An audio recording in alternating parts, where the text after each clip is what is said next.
চৰ্চাৰ কাৰণ হৈ আছিল সেই দুই গগৈক আপুনি নৌকাত উঠাইছিলে ঠিকে কিন্তু পাৰলৈ যাব নালাগে প্ৰথম কথা তিনি গগৈ হ'ল অসমৰ বিৰোধী শক্তিবিলাকৰ প্ৰতীক তিনি গগৈ হ'ল বিজেপি বিৰোধী শক্তিবিলাকৰ বিৰুদ্ধে থকা ঐক্যবদ্ধ শক্তিৰ প্ৰতীক তিনি গগৈ মানে তিনিজন গগৈ নহয় তিনি গগৈ মানে তিনিজন আহোম মানুহ নহয় তিনি গগৈ মানে হ'ল বিজেপিৰ যি সন্ত্ৰাসবাদী কাম কাজ বিজেপিৰ যি গুণ্ডাগিৰি বিজেপিৰ যি ফেচিবাদ বিজেপিৰ যি সাম্প্ৰদায়িক নীতি বিজেপিৰ যি মূল্যবৃদ্ধি বিজেপিৰ যি আমাৰ সম্পদ বিক্ৰী কৰাৰ ব্যৱস্থা তাৰ বিৰুদ্ধে প্ৰতিবাদৰ এটা প্ৰতীক ৰূপে আমি তিনি গগৈ উঠি আহিছোঁ এইবাৰ উজনি অসমত তিনি গগৈৰ ভিতৰত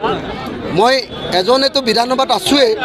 গতিকে এজনে কাফি আপোনালোকে জানে হিমন্ত বিশ্ব শৰ্মা চৰকাৰখনক হিলাই দিবৰ কাৰণে মই এজন বিধায়ক অখিল গগৈ যথেষ্ট বাকী দুইজন গগৈক এইবাৰ আমি সংসদলৈ পঠিওৱাটো বিচাৰিছোঁ গৌৰৱ গগৈ আৰু লুৰিণজ্যোতি গগৈ আৰু আচৰিতভাৱে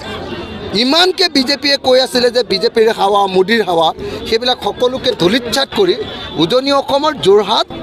আৰু ডিব্ৰুগড় লোকসভা সমষ্টিৰ পৰা ক্ৰমান্বয়ে গৌৰৱ গগৈ আৰু লুৰিণজ্যোতি গগৈক জিকাবৰ কাৰণে উজনি অসমৰ খিলঞ্জীয়া ৰাইজে এইবাৰ সিদ্ধান্ত গ্ৰহণ কৰিছে গৌৰৱ জিকিব আৰু লুৰিণ জিকিব মই খাটাং কৰি আপোনালোকক কৈ গৈছোঁ তো এতিয়া আমি গৌৰৱ গগৈ লুৰিণজ্যোতি গগৈ আৰু অখিল গগৈ এতিয়া গোটেই অসম জুৰি আমি এই নিৰ্বাচনী প্ৰচাৰ চলাই আছোঁ বিজেপিৰ বিৰুদ্ধে সাম্প্ৰদায়িক শক্তিৰ বিৰুদ্ধে আৰু AIDF সাম্প্ৰদায়িক শক্তিৰ বিৰুদ্ধে আমি ব্যাপক প্ৰচাৰ কৰিছোঁ আজি অলপ আগতে আমি ধুবুৰী লোকসভা সমষ্টিত গৌৰৱ গগৈ আৰু মই কালি নগাঁও লোকসভা সমষ্টিত অখিল গগৈ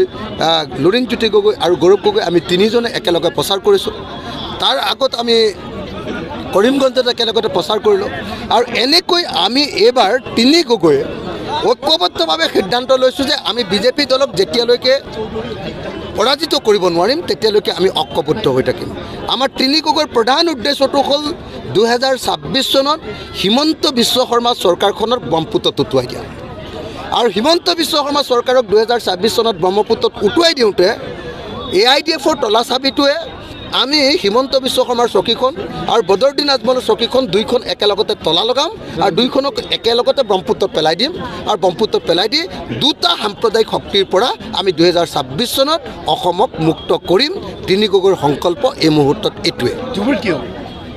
ধুবুৰীত ডেফিনেটলি আমি জিকিম আপোনালোকে সকলোৱে জানে যে ধুবুৰীত আমাৰ কণ্টেষ্ট হ'ব অকল বদৰুদ্দিন আজমল আৰু আমাৰ মাজত ৰকিবুল হুছেইন আৰু বদৰুদ্দিন আজমলৰ মাজত আৰু সকলোৱে জানে যে এইবাৰ বদৰুদ্দিন আজমলক মুছলমান সমাজে একেবাৰে সম্পূৰ্ণৰূপে এইবাৰ পৰাজিত কৰিব মইতো ভাবোঁ যে অতি কমেও 2.5 লাখ 3 লাখ ভোটত এইবাৰ বদৰুদ্দিন আজমল ডাঙৰীয়া হাৰিব যিমতে মই আজিৰ দিনটোত আহিছোঁ বৰপেটাত সোমালোঁ ধুবুৰীত সোমালোঁ মানুহৰ লগত কথা পাতিছোঁ সকলো মানুহ কনভিন্স যে বদৰুদ্দিন আজমল যদি থাকে বিজেপি থাকিব বদৰুদ্দিন আজমল হ'ল বিজেপিৰ বি টিম আৰু বদৰুদ্দিন আজমলে সদায় হিমন্ত বিশ্ব শৰ্মাৰ পিঠিখন খজুৱাই থাকে আৰু হিমন্ত বিশ্ব শৰ্মায়ো বদৰুদ্দিন আজমলৰ পিঠিখন খজুৱাই থাকে গতিকে বদৰুদ্দিন আজমলক এইবাৰ বিদায় দিবৰ কাৰণে ধুবুৰীৰ ৰাইজ এইবাৰ প্ৰস্তুত হৈছে আৰু সেইকাৰণে মই খাটাং যে বদৰুদ্দিন আজমলক এইবাৰ আমি ধুবুৰীত পৰাজিত কৰিব পাৰিম আৰু ৰকিবুল হুছেইন ডাঙৰীয়াক এইবাৰ আমি ধুবুৰীৰ পৰা বিপুল ভোটত জয়ী কৰাব পাৰিম কিৰেণ ৰিজিজুৰ যি মন্তব্য চিএক লৈ পেলাই ইতিমধ্যে কুচকাৱাজ আৰম্ভ হৈছে